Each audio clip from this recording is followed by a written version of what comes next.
Ciao a tutti amici ascoltatori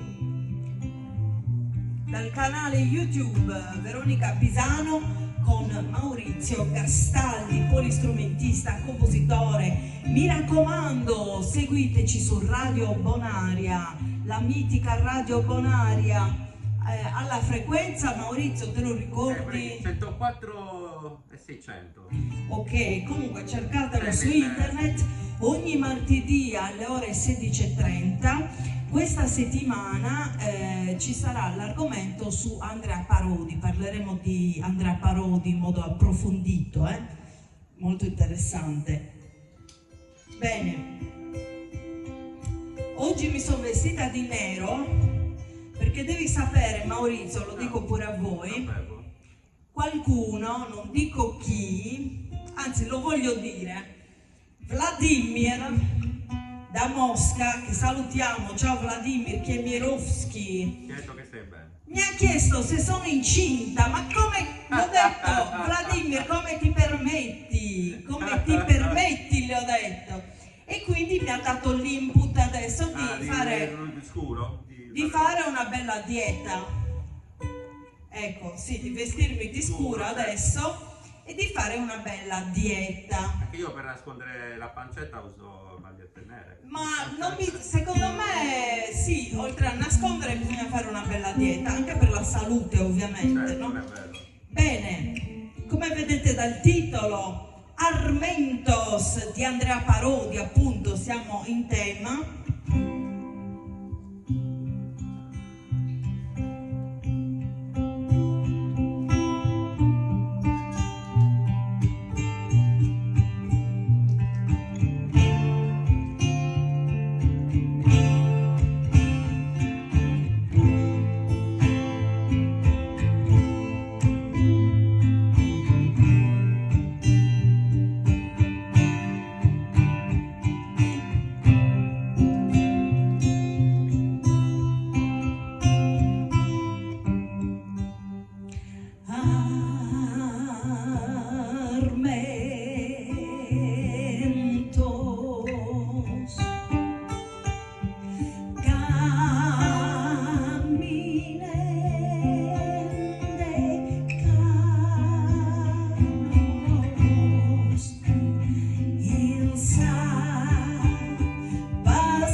grazie a tutti. Ciao, ci vediamo alla prossima puntata. Mettete un like al video ed iscrivetevi al canale se vi piace la musica sarda.